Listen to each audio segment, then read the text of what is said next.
Mencari rezeki lewat berdagang dalam Islam sangat dianjurkan.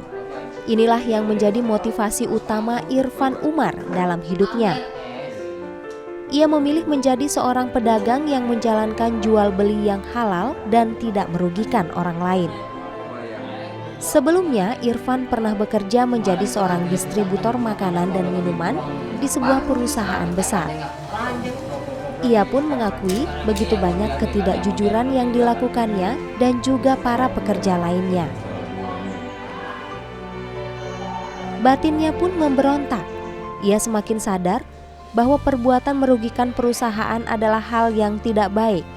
Ia pun semakin menyadari bahwa sisa usia yang diberikan Tuhan Yang Maha Kuasa harus dimanfaatkan sebaik-baiknya di jalan kebaikan. Irfan kini membuka usaha roti sendiri. Dalam sehari, ia mampu mendistribusikan ribuan bungkus roti di kota Medan dan sekitarnya. Dengan usahanya ini, ia juga membuka lapangan pekerjaan bagi orang lain.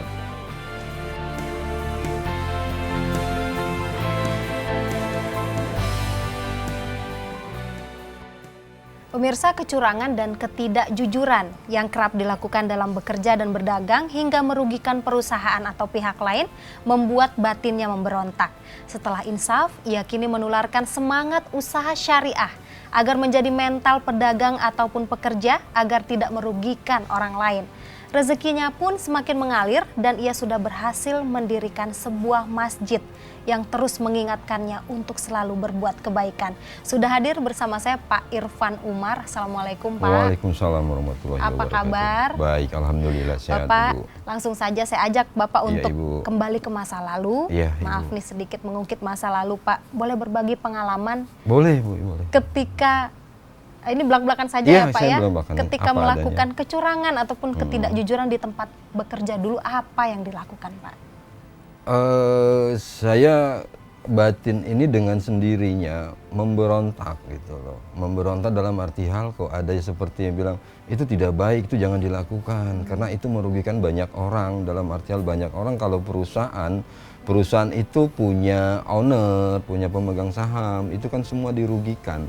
Jadi dalam hal ini ya saya mencoba memberhentikannya gitu. Jadi sehingga saya beranikan diri untuk keluar deh dari perusahaan itu.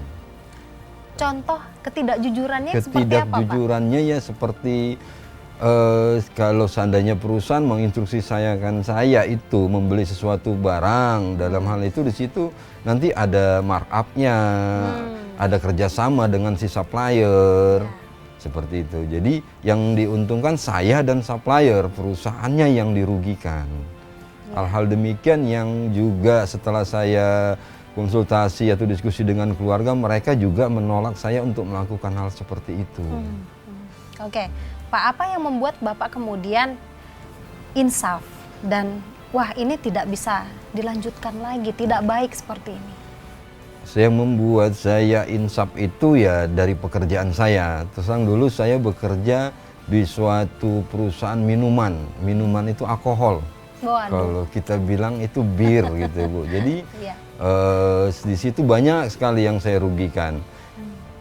Saya membuat orang menjadi mabuk-mabukan. Karena kalau suatu toko atau suatu diskotik ya kita bilang birnya kurang harus kita kirim. Di situ kan saya sudah membantu membuat orang berbuat yang tidak baik. Dari situ memang dorongan keluarga itu, dorongan yang supaya ini tidak bisa, ini tidak mungkin seperti ini terus gitu.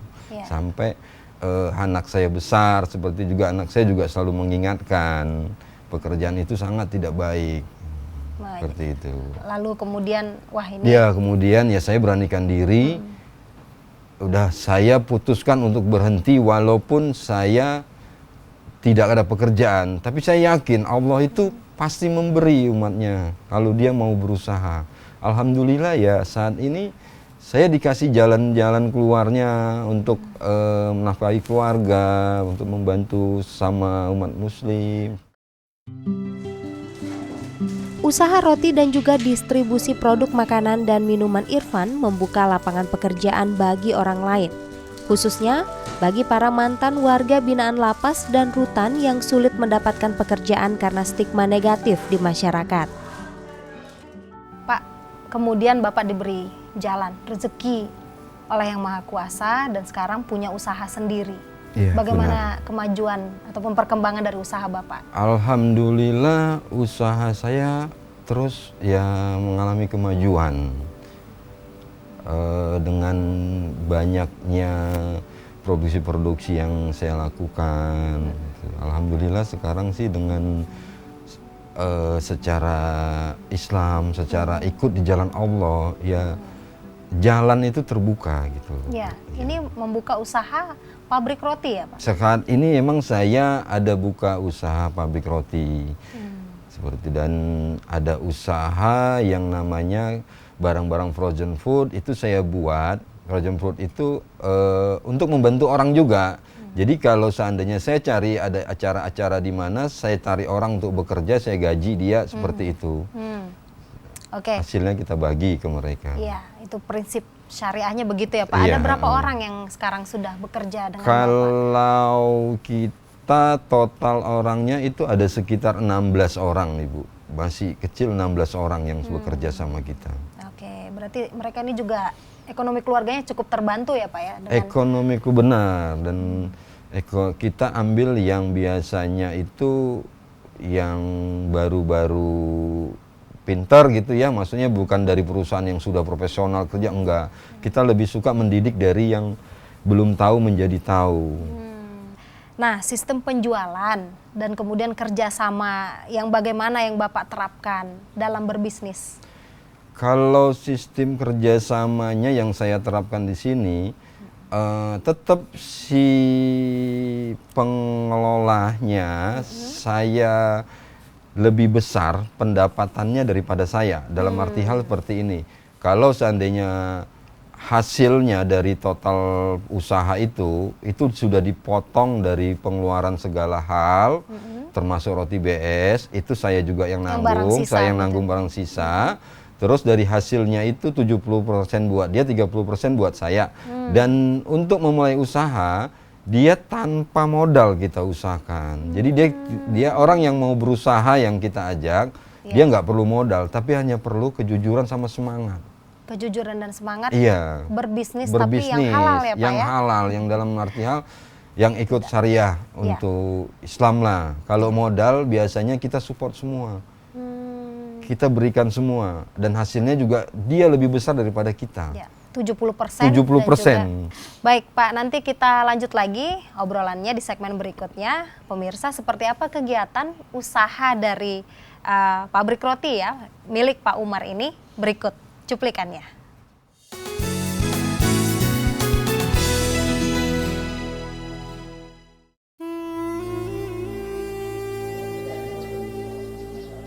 Berbekal keyakinan teguh akan berkah prinsip syariah dalam berdagang, Irfan terus membesarkan usaha rotinya.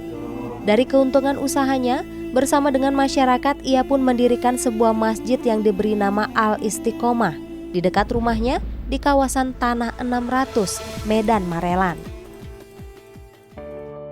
Sebelumnya, masjid ini berupa musola yang tak mampu menampung banyaknya jamaah yang beribadah karena bertambah padatnya penduduk di kawasan ini. Kini, Masjid Al-Istiqomah dengan fasilitas memadai pun berdiri sebagai simbol semangat bahu-membahu warga Tanah 600 Medan Marelan. Kini warga juga dapat beribadah dengan nyaman dan khusyuk. Dengan semangat berinfak dan bahu-membahu mendirikan masjid, Irfan berharap warga sekitar merasa saling memiliki masjid ini dan juga mempererat persaudaraan.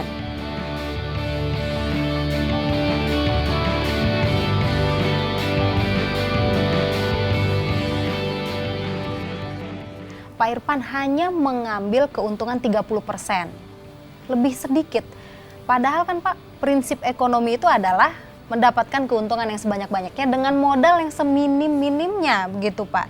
Nah ini mengapa tidak jadi prioritas Bapak? Benar sekali, memang menurut prinsip ekonomi memang seperti itu ya Bu ya.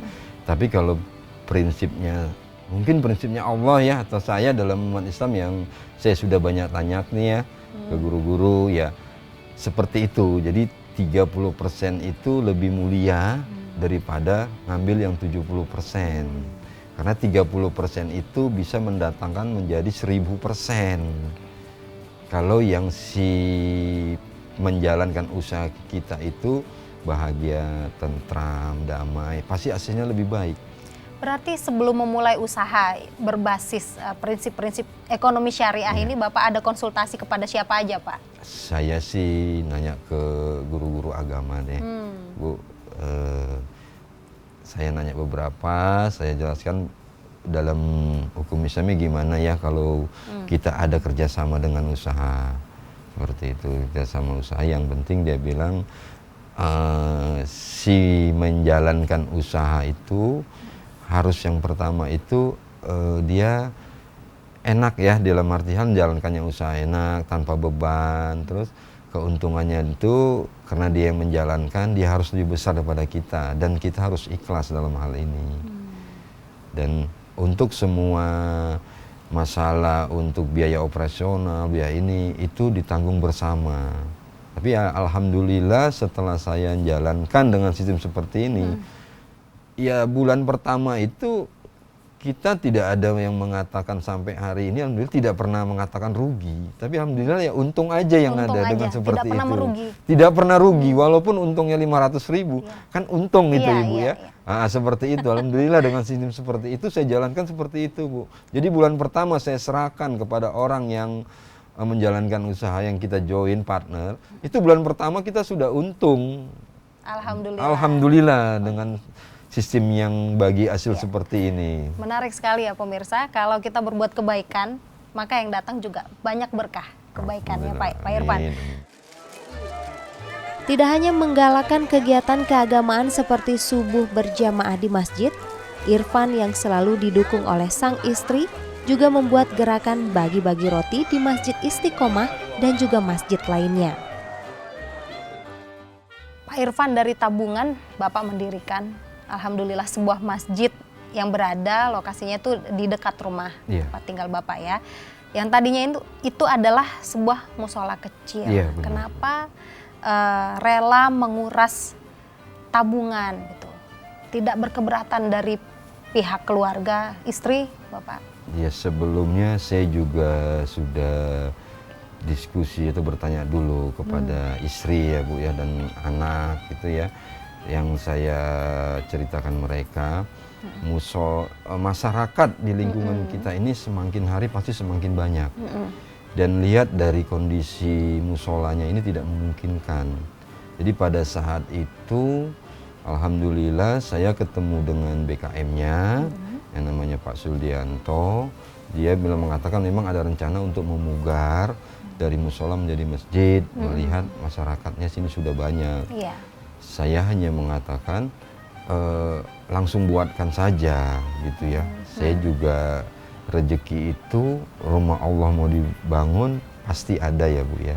Pasti ada biayanya, pasti ada dananya. Jadi dari seperti ini tabungan saya yang keluar semua yang sudah diketahui istri itu mereka juga tidak keberatan. Dan insya Allah saya tetap tanamkan seberapa yang kita berikan, seberapa yang kita sedekahkan, Allah pasti menggantikannya lebih daripada seperti itu yang kita berikan, bahkan lebih banyak lagi. Jadi salah satu kuncinya ya yang saya ingat seperti itu. Jadi seberapa banyak kita sedekah, lebih besar lagi akan digantikan Allah. Dan alhamdulillah memang ya alhamdulillah lah. Memang sampai saat ini saya tidak merasa kekurangan seperti itu. Baik Pak, Bapak juga membuat gerakan bagi-bagi roti. Ini unik ya pemirsa, setiap hari Jumat ya Pak? Iya, setiap hari Jumat. Seperti apa? Kegiatan siapa saja yang disasar? Awalnya saya bagi roti ke tukang-tukang beca, supir angkot, supir taksi, pemulung. Itu saya lakukan ada beberapa bulan, 4 bulan gitu ya Bu ya. Tapi saat ini saya melihat pada saat hari Jumat itu ada pengutipan hasil uang sedekah nih. Pada saat itu saya melihat bapak-bapak itu kan rame biasa ngumpul.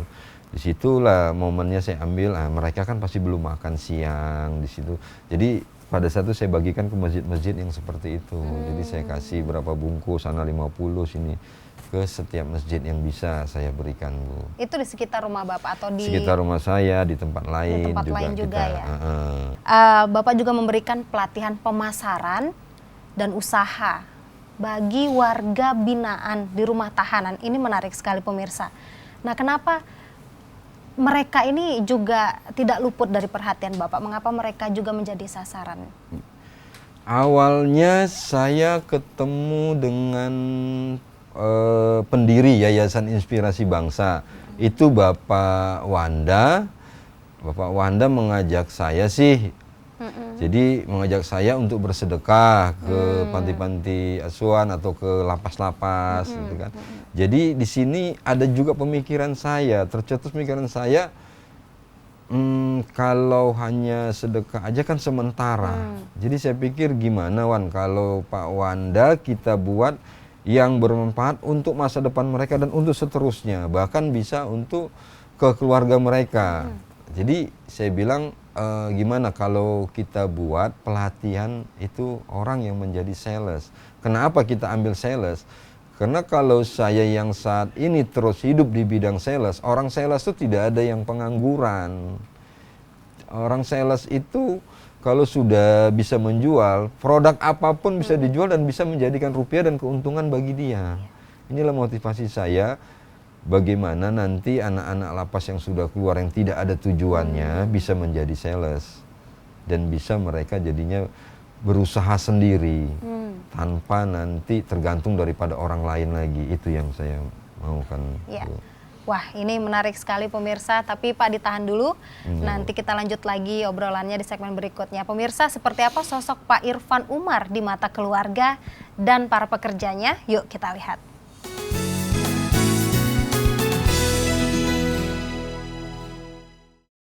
Alhamdulillah di mata kami, di masyarakat, bahkan di mata masjid pun ya, seorang yang paling peduli sama masyarakat, utama dengan masjid, dan banyak membantu masjid ini banyak sekali, Bu. Alhamdulillah. Ya, kami atas nama masyarakat dan masjid ini mengucapkan yang terima kasih yang sebesar-besarnya atas usaha dan kedermawan Pak Irfan Umar. Semoga orang-orang seperti Pak Umar ini lebih banyak lagi dilahirkan di dunia ini, supaya lebih banyak lagi membantu masyarakat dan masjid, utamanya masjid kita ini. Gitu. Dia semua sama orang juga tegas. Nah, dalam hal pekerjaan, dia kalau yang namanya bisnis saudara-saudara. Istri saya pun bisa kena marah loh sama dia gitu kan. Jadi ya untuk kedepannya semoga dia sukses ya. Walaupun kita ada naik turunnya kan, biasa kan Mbak untuk usaha. Dan dalam hal agama ya semoga dia tetap istiqomah untuk menjalankan ini semua. Nah, saya sangat apresiasi dengan Pak Irfan karena beliau sudah coba untuk menunjukkan bahwa dengan berdagang secara Quran hadis, insya Allah pasti akan mencapai keuntungan dunia akhirat. Rasulullah itu sudah menunjukkan cara berdagang, berniaga yang syariat. Umpamanya meladenin pembeli itu dengan lemah lembut. Sampai-sampai digambarkan ketika ada seorang pembeli pun nanya berapa modalnya, Rasulullah itu memberitahukan. Jadi selain lemah lembut, cara menyambut pembeli, juga tadi itu kejujuran. Nah, kenapa? Karena tadi sebenarnya dagang itu adalah cara berdakwah yang paling gampang.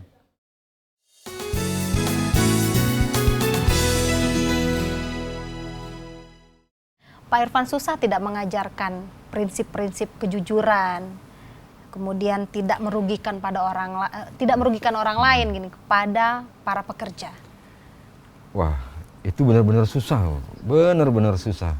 Menanamkan kejujuran dari hal yang paling kecil itu sangat-sangat susah. Hal paling kecil itu saya anggap seperti ini nih, Bu. Kalau saya pekerja, saya kan saya sediakan sepeda motor, bensin saya yang nanggung. Ya Bu ya, kerusakan sepeda motor saya yang nanggung. Beberapa orang memang sudah ada yang saya keluarkan karena ketahuan seperti itu. Jadi tidak jujur ya? Tidak jujur. Padahal kita sudah memberi informasi bagaimana sih enaknya orang jujur. Jadi kadang mereka itulah kita kasih perintah supaya A, mereka jalani B. Begitu juga di langganan-langganan kita. Langganan kita juga problemnya juga macam-macamnya banyak lah. Kalau sales-sales yang tidak jujur nih, kita juga susah membimbingnya karena yang mereka hadapin rupiah, Bu. Kalau manusia sudah perlu rupiah, apapun kadang bisa dilakukan ya. Menghalalkan segala cara ya Menghalalkan Pak segala cara. Jadi saya disinilah tugas saya sebagai pemimpin lah, saya bilang di usaha saya, bagaimana memberitahu mereka kenikmatan kejujuran itu apa. Banyak yang diberhentikan juga ya Pak? karena Banyak tidak juga Bu jujur yang ya. saya berhentikan Ya. seperti itu. Pak Irfan, apa sih yang Bapak rasakan kini itu ya setelah melakukan kebaikan demi kebaikan dalam usaha? Iya, saya batinnya Bu ya. Batinnya memang gimana ya, nikmat, enak gitulah dengan yang saya lakukan saat ini. Jadi tidak punya beban seperti hidup ini. Kalau saya mau tidur ya bisa tidur. Kalau saya mau sholat jam 11 pun saya sudah bisa sholat.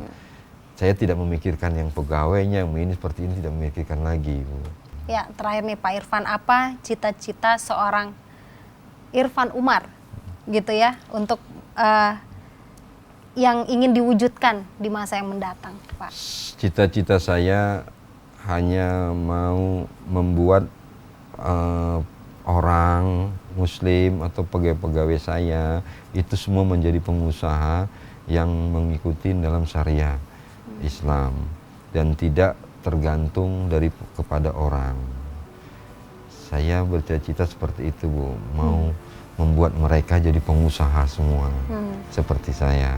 Membangun kemakmuran umat Kemakmuran itu, umat. Pak ya? Iya benar, Bu. Hanya dengan menjadi pengusaha. Menjadi pengusaha seperti itu. Baik, Pak Irfan Umar, terima kasih banyak sudah meluangkan waktu hadir di Selasar Budi. Saya belajar banyak hal hari ini, termasuk untuk mendapatkan keuntungan, tetapi tidak harus merugikan orang lain, tidak egois begitu ya Pak ya? Iya benar, Ibu. Sukses selalu untuk Amin. apapun usaha yang akan Bapak lakukan nanti di masa yang akan datang. Amin.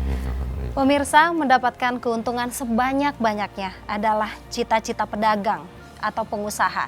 Tapi jangan sampai keinginan itu menghanyutkan kita hingga lalai untuk berbuat baik pada rekan bisnis dan juga sesama.